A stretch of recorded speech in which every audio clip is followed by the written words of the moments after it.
it's 10 o'clock, so it's time for us to get going here. I'm going to put us all on mute. Oh, please. So, yeah, exactly. And so all of those speaking and playing music will unmute themselves when appropriate. I'd like to welcome everybody to Capital City Unity. Marty Keller, principal speaker. Just returned from 2 weeks in Costa Rica, and so glad to be back with everybody.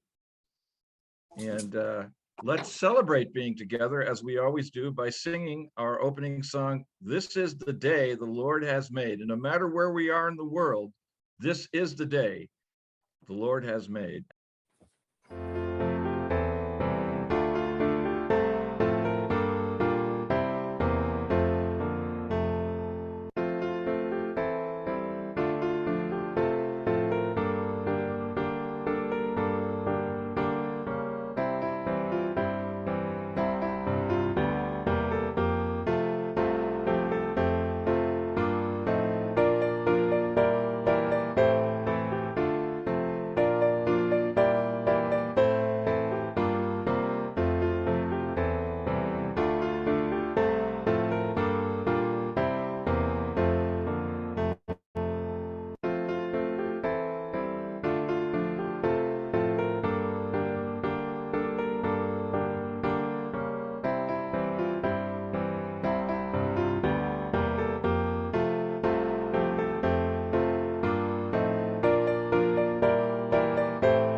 I'd like to welcome to the platform my dear friend and colleague from the board, Claudia. Welcome. Way! Hi, everyone. Well, Marty's already introduced me, so you know who I am, and I'm pleased to be with you this day. You were magnificent in how you sang those songs. I mean, it was just awesome. I think that's one of the best Joyce songs ever, and I know whenever I get down, I just sing that song and at the top of my lungs, and at the end of a couple of verses, I am back in shape, tippy top. Okay, well, happy first day of spring, everyone. Or happy vernal equinox day, which is a little bit more of a mouthful. And now you have 12 wonderful hours of daylight to live your very best life ever. I don't know what it looks like in your yard, but my yard has daffodils blooming and lilacs. The magnolias, the tulip magnolias have gone, but the cherry blossoms are in bloom. And the promised rain never came, so we're watering. And God bless our beautiful state of California. So we come together to do what we do best, to pray, to be together, to enjoy each other for this hour, to sing, to receive a wonderful message from Marty, and to meditate. And we know, and it was the promise, and we believe it because we feel it. Whenever two or more are gathered in my name, I am there. Can you feel that? That's what we do when we come together, my friends. We experience that Christ light, that Christ presence within us. Just breathe that in. I'm not going to rush on to the next paragraph. Just breathe that in. Whenever two or more are gathered in my name, there I am. Well, if you're joining this for the first time, and I really can't tell what some of those phone numbers are, so welcome. Welcome. We're grateful for your presence. And as always, if you'd like to know more about us, check us out on our website, capitalcityunity.org. And if you're back because you're family, a double welcome. It's so great to see you all this Sunday morning. If you would like to replay our meditations or our hymns or our messages, you can go to capitalcityunity.org and click onto the YouTube channel or just Google us on YouTube, and it's all there. It's all there. So for those of you who like to plan ahead, the meditation today will be, the meditation hymn today will be number 42, Flow Spirit. No, that's not right, is it, Marty? It's 42, but it's whenever, oh, maybe it is. I don't know. It's 42 anyway. This is my Father's world. That's right. It's 42. This is my Father's world. And the rest of the programming is the same. So I'm going to skip that part and go directly to our daily word. It's that wonderful word that brings us all together. All of the people who read the daily word are saying the same thing today, affirming the same thing today. Positivity.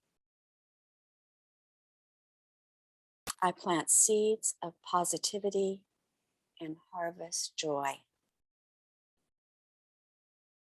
I plant seeds of positivity and harvest joy. Well, isn't that the perfect message or affirmation for spring? So maybe you'd like to say it with me. I plant seeds of positivity and harvest joy. Every gardener knows that blooms grow best in good soil. Even before planting, it's a good practice to pull the weeds and prepare the soil, giving the seeds the optimal conditions to grow. Today, I tend the garden of my consciousness. I pull the weeds of worry, of anxiety, and unforgiving thoughts, but by denying that they have any power over me.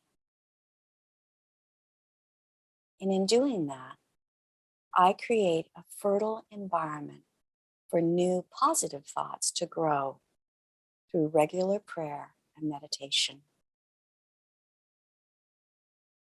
When I touch that place of infinite stillness and peace,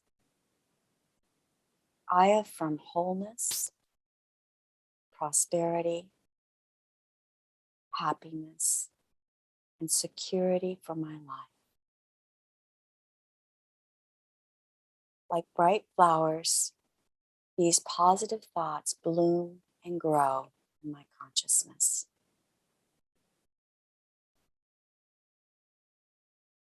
So plant those wonderful thoughts of prosperity, of happiness, of security in your consciousness. And from Philippians 4:8, whatever is true, whatever is honorable, whatever is just, whatever is pure, whatever is pleasing, whatever is commendable, think about these things. I plant seeds of positivity and harvest joy. And now to those affirmations that we say now and know at the core of our being. There is only one presence, one power, one love active in my life. God, the good, omnipotent. Let's affirm that together. There is only one presence, one power, one love active in my life. God, the good, omnipotent. And it is with these words and in this consciousness that we bless the names of the people that are in the prayer box and the prayer requests that you hold in your heart.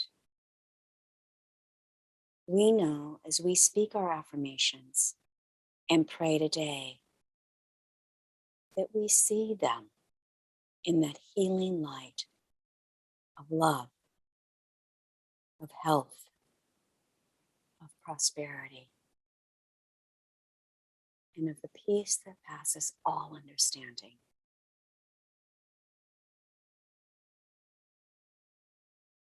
So we speak for them. There is only one presence, one power, and one love active in your life.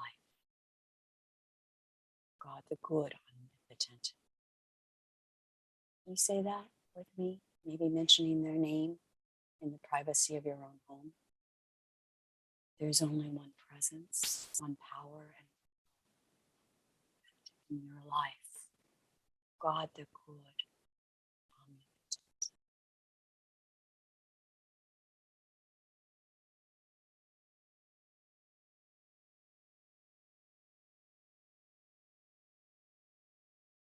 And there's only one presence, one power, one love active in this ministry. God the good, omnipotent. Affirm that with conviction, my friends. There's only one presence, one power, one love active in this ministry. God the good, omnipotent. And as Dorothy would often say, you are the ministry. Each of you have your own ministry, anchored in love. And there's only one presence, one power, one love active in the world today. God the good, omnipotent.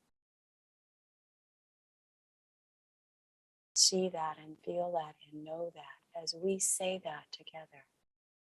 There is only one presence, one power, one love active in the world today. And Father, Mother God,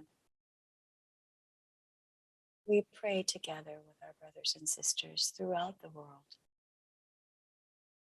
We send thoughts of peace and safety to all people, especially those in Eastern Europe, that they be safe and out of harm's way. We see the leaders of the world filled with divine wisdom and good judgment as they remember that this is God's world and it is their responsibility to be good stewards of it and to act with loving kindness towards all. We unite in prayer today so that the divine presence can heal, transform, and renew us. Renew and heal our loved ones, and renew and heal our world. O divine presence, where there's brokenness, mend our hearts. Where there's confusion, enlighten our minds. Where there is despair, lift up our spirits. And where there's chaos and unrest, create calmness and grant peace. Grant the peace that passes all understanding. Thank you, loving presence. Amen. And now to Marty at the announcements. Thanks, Claudia. So nice to be back to do announcements. Woohoo! Couple of announcements. Next month we're going to be celebrating Easter. Can you believe it? April 17th. And we're going to do that in person at FEC. Sharon's working on some triumphal Easter music, and we'd like to see as many of us who can join together for that time to be together in our room at FEC. We'll still Zoom, but don't let that be an excuse not to get your Easter bonnet on and your Easter finery and come parade and join us in person for our Easter service on April 17th. Yes, clapping away. I expect to see you there, Jackie. All right. Also, as always, please join us Thursday mornings for our weekly prayer circle. We've been praying together every week since the beginning of the pandemic, and I find it to be a beautiful midweek break, an opportunity to reflect on the golden word, to pray for the prayer intentions in our congregational prayer box, to listen to some wisdom from our Unity founders and co-travelers, and to share with each other any prayer intention that might be on our mind, or any gratitude prayer that we would like to share with each other. So that's Thursday morning, 9 o'clock on the Uber conference line. It's a call in. You don't even have to get dressed up for the prayer circle. So feel free to join us. Love to have you. Last but not least, I'd like to remind all of us who didn't get a chance to participate in Cocktails and Mocktails last week, Suzanne and Claudia's great meditation on portraiture. It's on the YouTube channel, so you might want to go check on that at your leisure, knowing that these women produce a beautiful and wonderful artistic meditation. I commend this to everybody on the YouTube channel. And with that, it's time to prepare for meditation. As Claudia said, we pride ourselves on the 3 M's: music, meditation, and message. So now we're going to start with music. As we said, we're going to sing number 42. This is my Father's world. This is our Father's world, to prepare for our meditative message. So, Emin, if you'd cue that up for us, I'd appreciate it.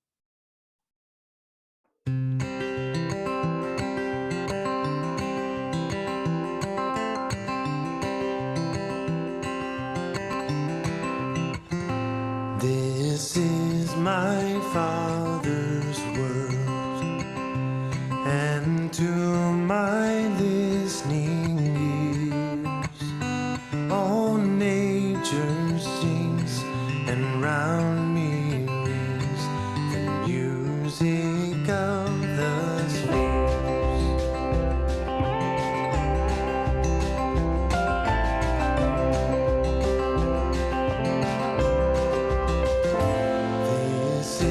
My Father's word, and to my listening ears, all nature sings, and round me rings the music of the spheres.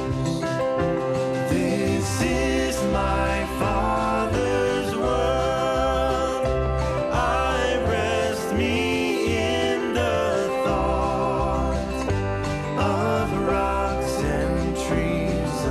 skies and seas, his hand of wonders wrought.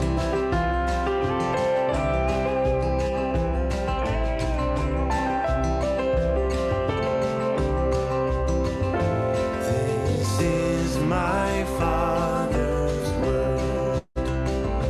The birds their carols raise, the morning light, the lily white, declare their Maker's praise.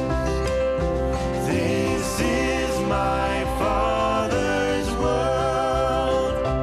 He shines in all that's fair. In the rustling grass I hear him pass. He speaks to me everywhere.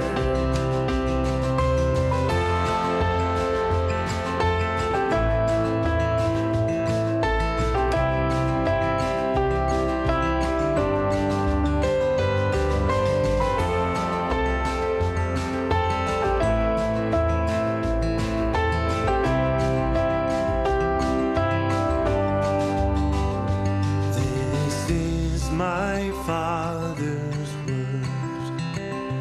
Oh, let me ne'er forget that though the wrong seems oft so strong, God is the ruler yet.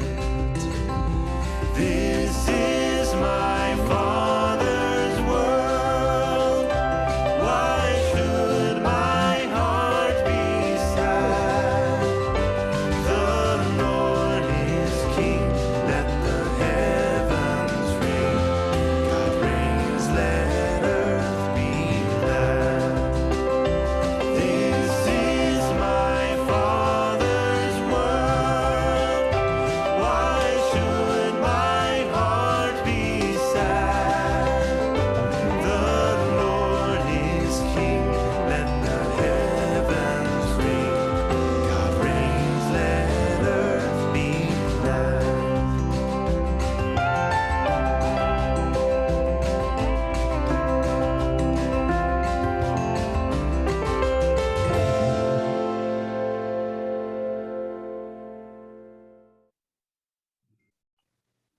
Mm. I love that song. This is my Father's world. Oh, let me never forget that though the wrong seems oft so strong, God is the ruler yet. As you sit comfortably, consciously relax your whole body. Some say it's best to lightly close your eyes, shutting out any visual distraction and bringing your awareness inward. Now use your breath to take you into that wonderful, relaxed state of being. Give your body permission to relax. Give your mind permission to relax. This is your time. If you find your mind wandering during this meditation, that's okay. Just bring your focus back to your breath. The inspiration for today's meditation is from the Daily Word. It was January 22. The affirmation is, I bless the world with my peaceful heart.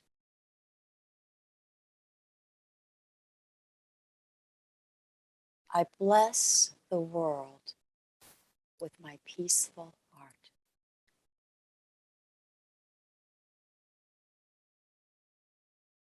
Looking at the world today, it's tempting to feel discouraged or even angry at the discord. Disagreement and cruelty occurring in our nation and our world seems to be rampant. This senseless war and the killing of innocent people may make us feel overwhelmed and cause us to feel powerless. So it's important to pause and remember that no matter what is going on in the world, peace begins with me.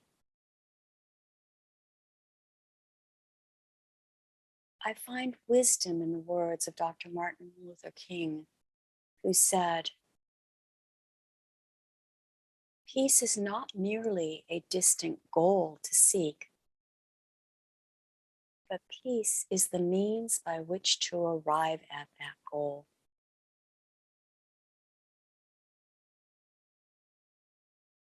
Peace is not merely a distant goal to seek,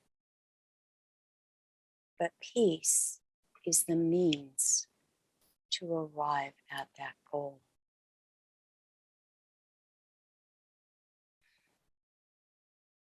In this consciousness that we speak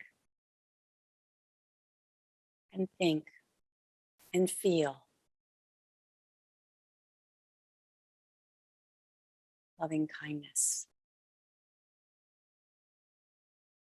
To center ourselves in loving kindness.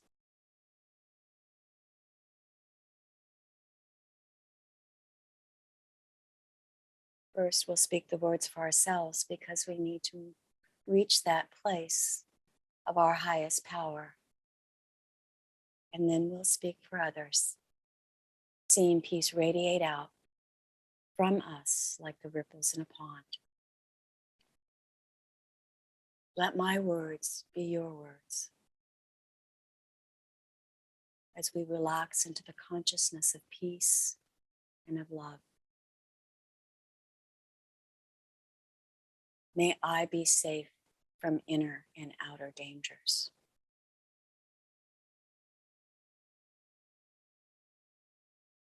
May I be filled with loving kindness. May I be well in body and mind.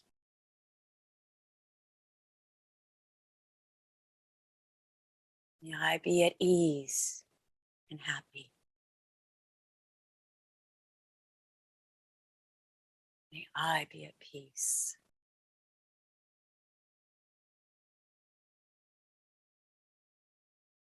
As I repeat these affirmations, I invite you maybe to hold your hand gently on your heart, to deepen your experience. May I be safe from inner and outer dangers. May I be filled with loving kindness.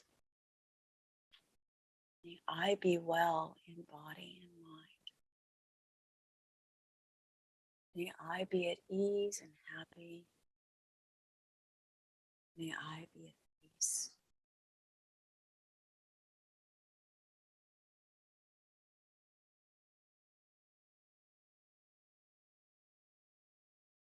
Just breathe into that.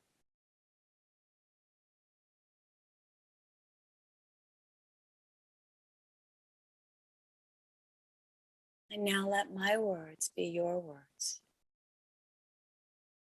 As we speak these words for a family member or a loved one.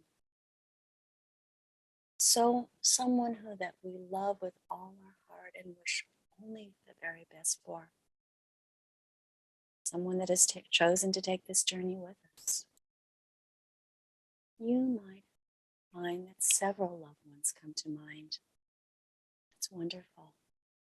Just greet them and bless them and let them join you as we speak these words for them.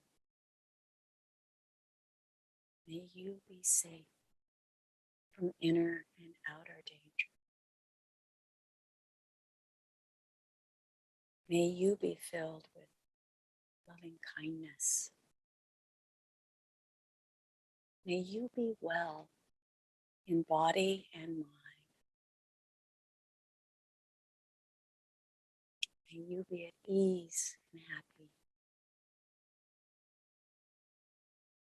Oh, may you be at peace.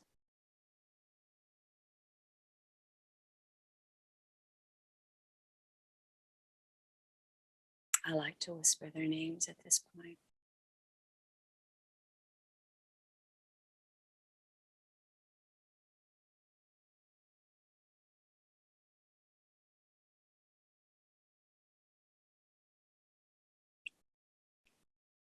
And now, taking that to even a higher level.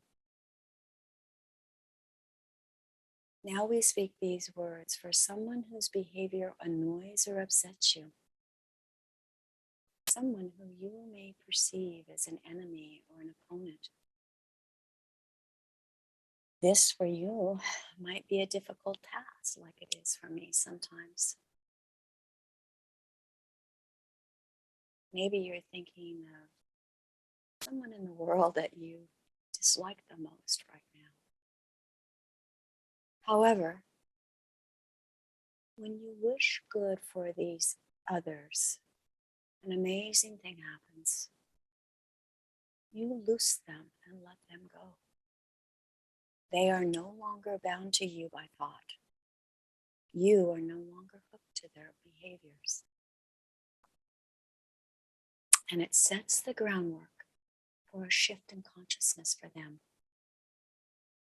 helping them to see that there's no me versus you. There's only us.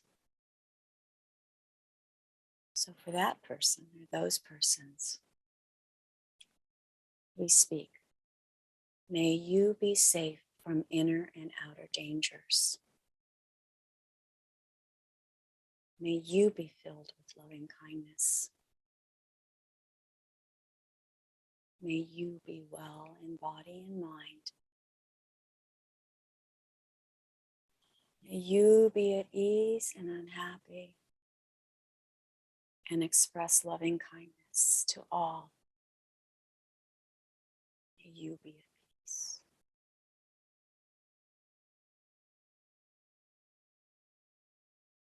And now as we extend our loving kindness to encompass all beings that inhabit this small blue planet, known to us as Earth,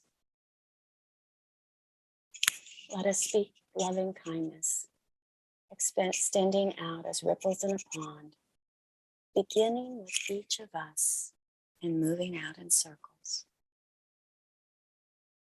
To those that we do not know, to those who inhabit our planet with us, may you be safe from inner and outer dangers. May you be filled with loving kindness. May you be well in body and mind. May you be at ease and happy. May you all be and experience peace. Thank you, loving presence, for the peace that passes all understanding. Thank you for the love and gratitude that fills my heart, cascading out into the world, touching all who come in contact with us. Breathing into this, holding on to this, taking this with us today and every day. Namaste, my friends. Breathe in, breathe out. Gently open your eyes, and I invite you to keep your heart open as we listen to Marty's message. Thank you, Claudia. I noticed, Esther, that you agreed with me last week that trying to follow the meditation is always a challenge. So let's do our best to stay in that state that we just found ourselves in. My talk today is entitled Impossible Things. Impossible Things. And I want to start, first of all, by thanking Esther and Phil Pearson for sharing wonderful messages with us the last couple of Sundays. It's always great to hear different perspective, different voices, to feel different souls, different centers of and radiations of love and wisdom. So thank you very much. And of course, it's wonderful to be back among us after my delightful 2-week trip to Costa Rica. Those of you who tuned in for a travelogue, I hate to disappoint you, but you know, I'm a serious kind of guy, so I've got a serious message for today. But maybe next week, we'll talk a little bit more about my experience. I'm going to refer to some things that did happen for me.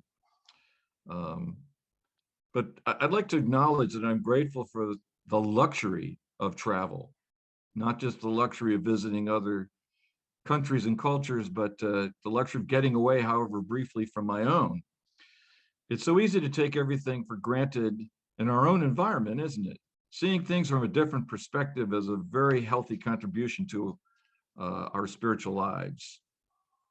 And we are blessed as human beings with the 12 powers of man that our Unity co-founder Charles Fillmore emphasizes in his book, Keep a True Lent, which I hope everyone is using and referring to during this Lenten season. Because it's the power of imagination that helps us shift perspectives. And we can actually do this without leaving our seats. But still, I find that physically moving to a place very different from what I'm used to enhances the activity of my imagination. So we're in the 3rd week of Lent. And in Keep a True Lent, Mr. Fillmore says that Lent is a season of spiritual growth, a time for progressive unfoldment. When we can blend and merge our mind with God mind, the way is open for the Lord to glorify us and lift us into a higher, pure, more spiritual state. Now, the resurrection of Jesus the Christ into his Christ essence on Easter Sunday is the story of this activity that Mr. Fillmore talks about, of being lifted into a higher, pure, more spiritual state. And as we here in Unity affirm that Jesus is the metaphysical symbol for all human beings, we commit to wholeheartedly participating in this uplifting every day of our lives. The Christ state of consciousness was never intended for just one man, Jesus of Nazareth, but rather for all of us. Now, in truth, we are always dwelling in Christ's mind. In fact, there is only Christ's mind, as we affirmed at the beginning of our service. Our challenge My challenge is to bring our human thinking into alignment with this infinite, boundless, unconditional one, of which we are all expressions. This requires us to learn to think every single day impossible things. Impossible things. Now, how many of us read Lewis Carroll's Alice in Wonderland when we were kids, or maybe we picked it up and read it later in life?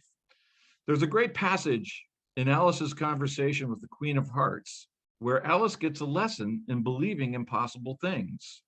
"How old are you?" said the Queen. "I'm 7.5 exactly." "Oh, you needn't say exactly," the Queen remarked. "I can believe it without that. Now I'll give you something to believe. I am just 101 5 months and a day old." "Oh, I can't believe that," said Alice. "Can't you?" the Queen said in a pitying tone. "Well, try again. Draw a long breath and shut your eyes." Alice laughed. "There's no use trying," she said. "One can't believe impossible things."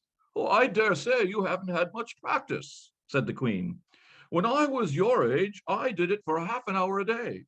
Why, sometimes I even believed as many as 6 impossible things before breakfast." Now, the Queen of Hearts was a great metaphysician who has much to teach us about our work as truth students. Now, let's start by looking around our world and noticing what we see and how we interpret what we see. Or, in other words, let's notice the possible things we see.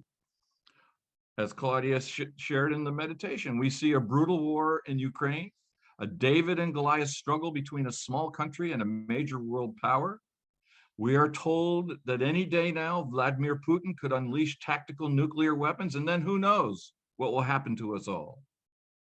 And this is coming exactly 2 years after the beginning of a global pandemic caused by a respiratory virus that continues to evolve and mutate and present ongoing health challenges. And one of the unintended consequences of dealing with this pandemic has been significant economic and financial disruption, not just here in the United States, but globally, including the worst inflation of the currency in 50 years. I saw this firsthand in Costa Rica, where the construction business is facing drastic price increases on all varieties of building materials. And in an emerging economy like Costa Rica's, anything that retards construction of public and private structures is a real threat. Looking more closely to home, as an aging congregation, we are all dealing with the natural process of getting older. In the past year, many of us have seen close family members and friends get seriously sick and die. My own mom passed away just last October. We have brothers and sisters in this community dealing with serious and often life-threatening health issues right now. Now, with all of these difficult conditions characterizing life today, it's understandable that we often feel in our very guts fear, dread, depression. And when we feel ill or stressed, the sensations of pain and discomfort can overwhelm our thoughts. And we can find it easy to give way to despair. We can find it easy to want to lash out and blame this one or that one, or even God, for our disquietude. Why me, oh God? Why is this happening to me? And then we come to church and find ourselves being reminded to think impossible things. We affirm that there is only one presence, one power, one love active in our lives, and in the world of war, pandemic, inflation, and death. And sometimes we find it impossible to believe this. When we are hurting or gripped by fear, believing that God is present in the pain and the fear often seems absurd. When we are lonely or depressed, we might not feel God's loving arms holding us up and keeping us safe and secure from all alarms. When someone annoys or threatens us, it is often difficult to see God in that someone. And when we accuse ourselves of weakness, error, mistakes, or even willfully inflicting pain on ourselves or others, how the heck can we see the Christ in ourselves? Now, by the lights of our culture and our human development, to see God in all of these conditions and activities 24/7 is to believe impossible things. To the mundane world of our humanity, seeing only God is laughable. It's evidence of insanity. If God is so good, the world says mockingly, why does he allow wars and pandemics and financial ruin? No, the world says, along with that master of existential angst, Friedrich Nietzsche, God is dead. And so, in order for us to believe in impossible things, we have to find the courage and fortitude to stop believing the world. Not to deny the world, for the world is God expressing in time and space, but to deny that the world is separate from and independent of God, that it has any power of its own. To accomplish this, as the great metaphysician Emmett Fox says, we have to take our focus off the world and put it squarely and solely on God. Now, our challenge, my friends, is to appreciate that this is an all or nothing proposition. Believing in God part of the time simply will not do. It's either God or it's not. Now, in his collection of essays entitled The Sparks of Truth, Emmett Fox has an article called One World, Not Two. And I'd like to read that to you. He says, many students of metaphysics fall into the vital error of thinking that there are two worlds, a world of limitation and trouble down here, and another world of perfection somewhere up there. It is probable that they do not always visualize their mistake as clearly as this, but that they do labor under such a delusion is evident from the remarks they often make when off their guard. Watch your own phraseology, Mr. Fox says, and notice whether you speak as though you thought there were two worlds. And if you do, you must hasten to correct that view. The truth is that there is one world, God's world, spiritual and perfect now, but that we see it in a limited and often distorted way owing to our false beliefs. And this distorted view of the real world is the so-called world of limitation. By practicing the presence of God wherever distortion shows itself, you will rapidly redeem your own existence and help to liberate the whole race as well. Emmett Fox. Now, as long as we think, very practically, as Mr. Fox suggests, that there are two worlds, we will be subject to the stresses and whims of the false world of limitation that we construct with our imagination. Now, because there is actually only one world, if we pay close attention, we will notice that even in the false world of our erroneous beliefs, we are receiving data urging us to remember the actual truth. As Mr. Fox teaches, wherever distortion shows itself, we have the opportunity to realign ourselves with and our thinking with the truth.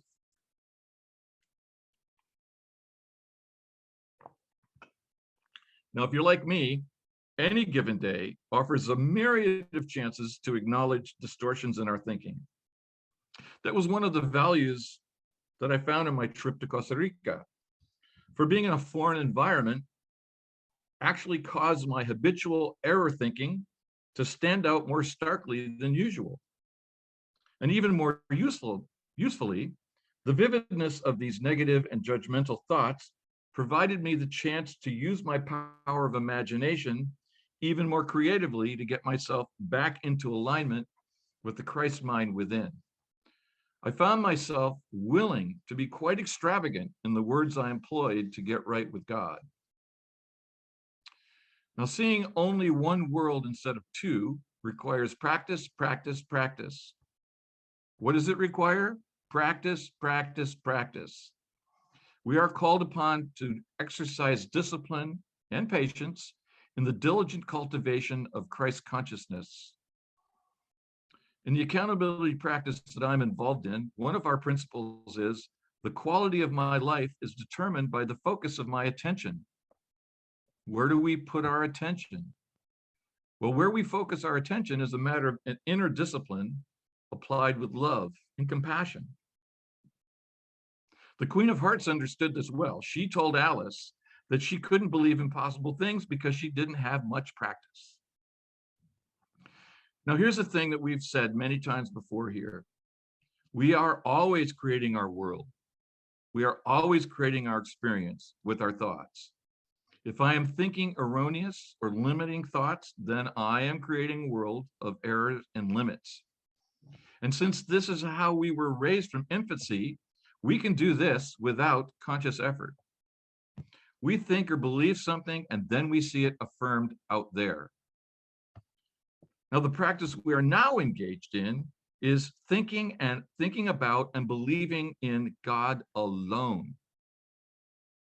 God alone, no matter what we are feeling, no matter what we may have habituated ourselves to thinking in the past. Now, Emmett Fox addresses this in another essay he calls "You Are Always Treating." And for those of you unfamiliar with the word in this context, treatment here means focused prayer. Mr. Fox says, you are continually treating your condition with the thoughts which you hold concerning them. What you really think about anything is your treatment of that thing. Many people have the idea that they are only treating when they call it treating. But no matter what you call it, your thought concerning any subject is a treatment. This is the reason visible conditions are always the expression of invisible thought. Visible conditions are always the expression of invisible thought. This is the explanation of the great truth that your own concept is what you see. Mr. Fox continues, every day you treat your body, you treat your business, you treat your family, and you treat the city and state and nation and the world by the kind of thoughts you think concerning them. If you will begin systematically to treat every side of your life with a series of positive, correct thoughts, and keep to this practice for even a few weeks, you will be amazed to find how much everything will change for the better. So, my friends, how do we treat the war in Ukraine, the pandemic, the inflation, our own mortality? Can we believe impossible things of these events and conditions? Can we discipline our thoughts and beliefs to let the God who dwells within and as us come shining through every activity of body and mind, through everything we see out there? And how exactly do we do this? Well, it may seem a contradiction, for the work we do starts with not doing work, stopping our efforts, letting go. Let go of all of our possible beliefs, our habits of mind that see ourselves and our world as separate entities disconnected from God. Whenever such a thought comes into our awareness, we can just stop thinking it. That's the power of denial. We can ask the God of our being to intervene and give us a divine, loving, peaceful thought. And we access these divine thoughts by simply feeling into our experience and asking, what do we want for ourselves instead of the limited, negative, fearful thoughts or feelings? To best learn what we truly want, we sit quietly as possible, to allow our inner resources the time to come into focus and show us, to activate the power of imagination. And when I found myself in Costa Rica thinking old, familiar, critical thoughts of people I was with, I was able to withdraw into myself, notice and acknowledge the thoughts, and then ask myself what I wanted instead. And the thought came, I want to see this individual as the special, beautiful person she is. And from that point on, whenever I found myself annoyed by inconsequential, petty things, immediately this new thought also presenced itself. And my friend's beauty and creative energy came to the foreground of my mind. That's what I began to see, causing annoyance to fade away into nothingness. But until I confronted my negative thinking, I found myself stuck. Getting out of it seemed impossible. But once I took myself on with compassion and grace, the impossible became real. The impossible became permanent. Now, my friends, let's admit that it's all too easy to let ourselves be overwhelmed by fear and despair in the face of real war, pandemic, financial decline, and yes, even death. There's nothing wrong with feeling this way, for God is in all of these expressions of the ongoing evolution of the universe. But let us use this Lenten season to reaffirm our commitment to seeing the world as God sees it, to allowing the God within to be our guide and our vision, to, as Meister Eckhart says, let God be God in us. In this Lenten season, we keep our focus on the resurrection, not on Calvary, even as we bless Calvary for being the gateway to resurrection. So, my friends, let us affirm our commitment to this in song, and let's sing number 40, "Oh, fill me with thy presence, Lord," and let us just open ourselves to allowing that presence of God to fill our consciousness, to overwhelm our body and feelings, and become for us our eyes and ears and heart.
Thank you, Marty. Thank you for that wonderful message.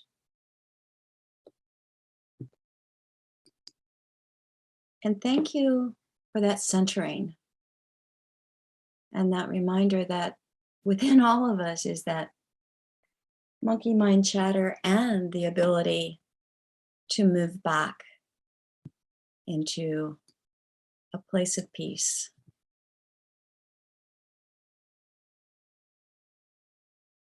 So now, as we move into that place where you do your sharing, please take your love offering into your hand and hold it in consciousness in whatever form it takes, whether it's physical checks or PayPal or bank transfers. Know that what you are offering is more than money to support the people who work hard to bring you this ministry each Sunday.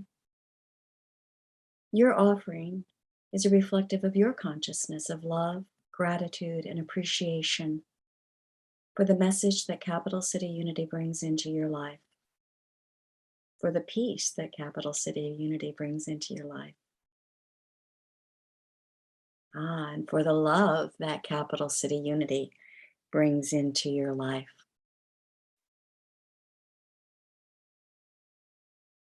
We give in love because giving without love is like a clanging bell. Giving without love deprives you of the richness of receiving. So as you give your love offering, from love and gratitude. Know that your gift is valued and accepted with love and gratitude. And in giving, you prosper as goodness is returned to you tenfold. Thank you, God, and thank you. Amen. Thank you, Claudia. Thank you, brothers and sisters, for manifesting your prosperity by sharing it with each other in this congregation. It's a sign of our faith that we are connected to an endless source of prosperity and good when we give it away and trust that even more will come in return to us. So with that consciousness in mind, let us sing our closing song. And I picked this one. I love this song because love is the only power. And it's important for me to be reminded of that every single day. And I love that we can sing that in song. So will you join me in singing Love is the Only Power, Love is the Only Way, with open hearts and firm commitment and belief that that's the only activity going on in the universe, love.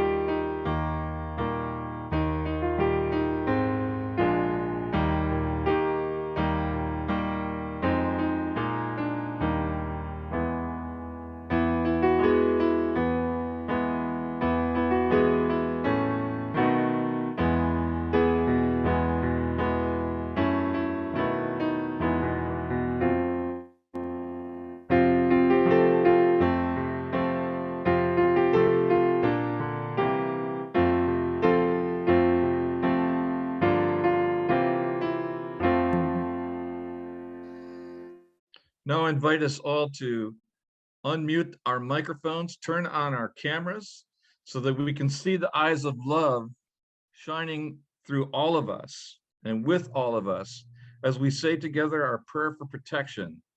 The light Light of God surrounds surrounds us. us. Thank you. Thanks, everybody. Yes. Thank you.